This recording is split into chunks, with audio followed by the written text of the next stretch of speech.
Conrado se vio obligado a reconocer el hecho desagradable de que su enemigo era demasiado fuerte para ser derrotado y que sólo con una paz de transacción, concediendo Sajonia pero reteniendo Baviera, podía el país rehacerse de sus discordias domésticas.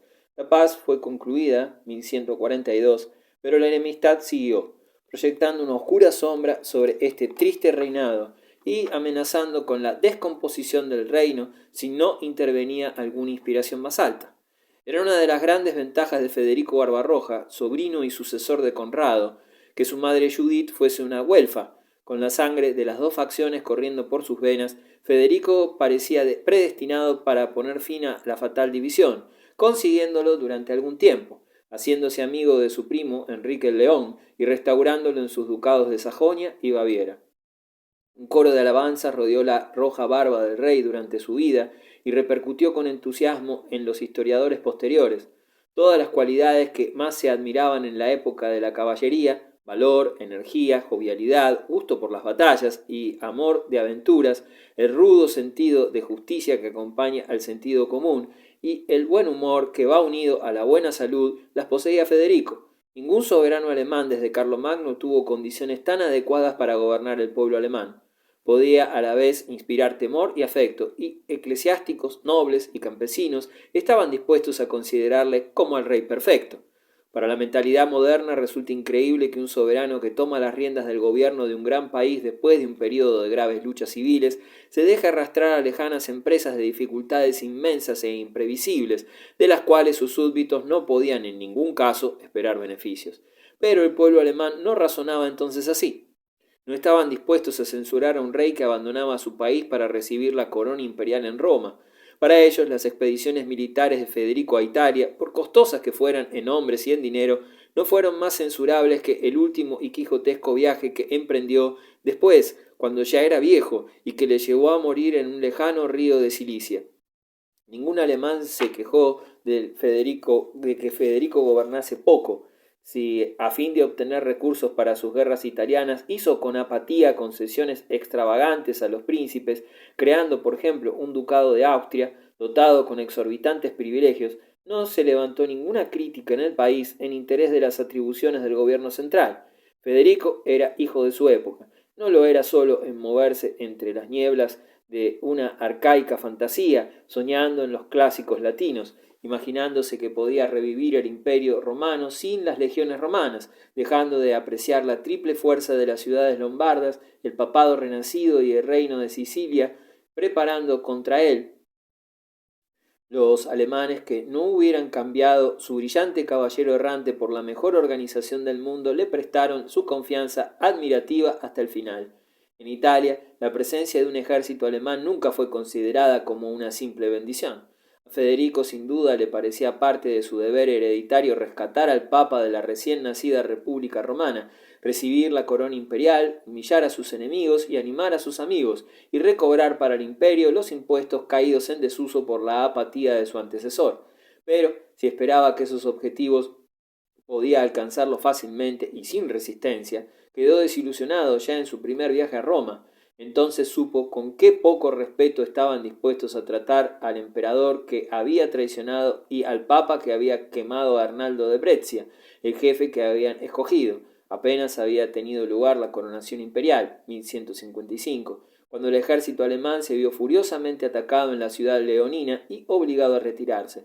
Pero fue durante su segundo viaje a Italia cuando Federico provocó la gran lucha con los municipios lombardos que, comenzando con los decretos de la Dieta de Roncaglia en 1158, duró hasta que, en la Paz de Constanza, en 1183, el emperador fue obligado a reconocer su derrota.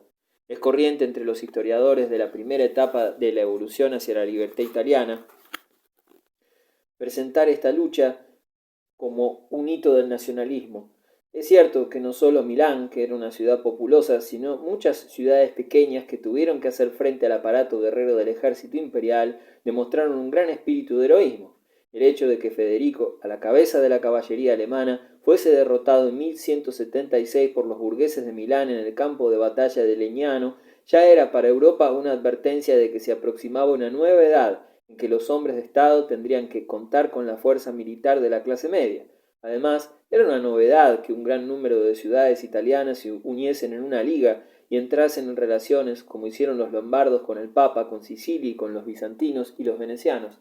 Tal combinación, aunque hubiera fracasado, ya hubiera sido un patente ejemplo del peso que debía atribuirse a las comunidades urbanas en la política europea, pero sería erróneo suponer que esta lucha, indecisa durante largo tiempo, fuese considerada en su época como un conflicto entre las naciones alemana e italiana. Los italianos, muchos de los cuales, especialmente entre la aristocracia del norte, tenían conciencia de su origen germánico, estaban divididos. Algunas ciudades permanecían al lado del emperador, otras al del papa. Tampoco sería acertado presentar las pretensiones de Federico como propias de un usurpador germánico. Los juristas de Bolonia afirmaban que lo que Federico reclamaba a las ciudades de Roncaglia era lo que se le debía como heredero de los emperadores romanos. Íntimamente mezclada con la guerra de la Liga Lombarda se hallaba la querella con el Papa, difícil de evitar en tanto que las ideas de Hildebrando persistiesen en la curia romana y que un emperador alemán enérgico estuviese ansioso de gobernar en Italia. Al final, el resultado fue siempre el mismo. ¿Quién es superior, el Papa o el emperador? O, como se podía decir en el lenguaje feudal de la época, ¿tiene el emperador su cargo como feudo del Papa? Es siempre prudente en política evitar los problemas más difíciles, pero cuando se suscitaba esta última cuestión surgían enseguida multitud de diferencias secundarias en cosas de procedimiento, de conveniencia administrativa o de política eclesiástica corriente, como las moscas en el calor del verano. ¿Estaba el emperador obligado a tener la rienda del palafrén del Papa y a sostener el estribo? ¿Podía nombrar los obispos, confiscar las rentas de las sedes vacantes? ¿Podía reclamar provisiones para sus ejércitos o alojamiento para sus legados? En lo primero, los príncipes alemanes tenían opinión unánime. Cuando en el concilio de Besançon en octubre de 1157 el cardenal Rolando, el eminente canonista, actuando como legado papal de Adriano IV, preguntó de quién tenía el emperador su imperio, sino del Papa, el temerario eclesiástico apenas escapó con vida. 2 años más tarde, el mismo cardenal, conocido por sus arraigadas ideas papales, después de haber mediado en concertar un tratado de amistad entre la Curia y Sicilia, fue elegido papa por una parte del colegio y tomó el nombre de Alejandro III. Otros cardenales, por temor de Rolando y de los sicilianos o por influencia de Alemania, eligieron al cardenal imperialista Octaviano, que tomó el nombre de Víctor IV. Ambos papas apelaron a Federico, quien los invitó a someter sus pretensiones a un sínodo en Pavía. Entonces Alejandro III demostró al mundo que el espíritu de Hildebrando no había muerto aún. Se negó a acudir al sínodo de Pavía, declinó consentir con su presencia que el emperador tuviese derecho a presidir un concilio de la Iglesia o a disponer de la silla de San Pedro. A la excomunión del antipapa replicó con la del emperador, relevando a sus súbditos de la obediencia y abandonándose a la simpatía y a la hospitalidad de Francia. Los astros eran favorables a este decidido y astuto eclesiástico. Los lombardos se levantaron contra la administración alemana que les oprimía y a la que habían sido sometidos, animados eficazmente por el Papa. Venecia y Sicilia, los muros de Milán que Federico había arrasado, fueron reconstruidos. La población que había dispersado fue llamada de nuevo. Entonces, en el crítico verano de 1167, la Iglesia obtuvo una ventaja definitiva.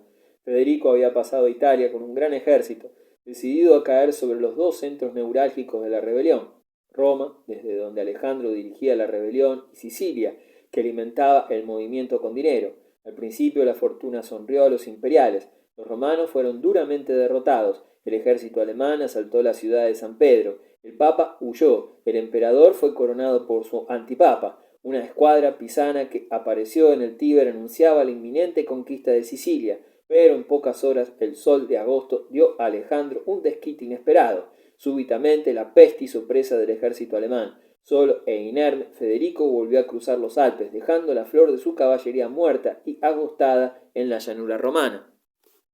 De esta contrariedad, Federico nunca se rehizo. El ejército que llevó a Italia para su cuarta expedición era demasiado reducido para restablecer su autoridad sobre un enemigo que había tenido 7 años de respiro después del ataque alemán. Una pequeña fuerza de caballería fue derrotada por la caballería y los infantes armados de picas de Milán, en Legnano, y sus jefes, interpretando acertadamente los augurios, decidieron tratar con el Papa y aceptar sus pretensiones. El encuentro de Federico y de Alejandro en Venecia, el 24 de julio de 1177, es conmemorado por 3 losas de mármol rojo en el pórtico de la Catedral de San Marcos, que indican el lugar en que el emperador se arrodilló ante el Papa y recibió de éste el ósculo de la paz. La escena causó profunda impresión, y no solo a la multitud veneciana reunida en la plaza le pareció simbólica de la vanidad, de la fuerza material y del triunfo del principio espiritual en los negocios humanos. A pesar de todo, lo cierto es que Federico, sin transigir en puntos de importancia vital, había obtenido las grandes ventajas de la paz. De la batalla decisiva de Legnano estuvo ausente un personaje importante. Durante 24 años, Enrique el León había podido gobernar sus inmensos territorios de Sajonia y Baviera sin intromisión ni obstáculo por parte del emperador, pero ahora habían surgido diferencias entre los dos. ¿Sería acaso porque Federico había adquirido propiedades güelfas en Toscana y en Baviera que Enrique codiciaba? ¿O acaso que Enrique estaba ya harto de aventuras italianas y prefería que le dejasen libre para su difícil tarea en el norte, en donde, como verdadero azote del paganismo, de los vendos, había dejado fuerte rastro en la vida de aquellos territorios?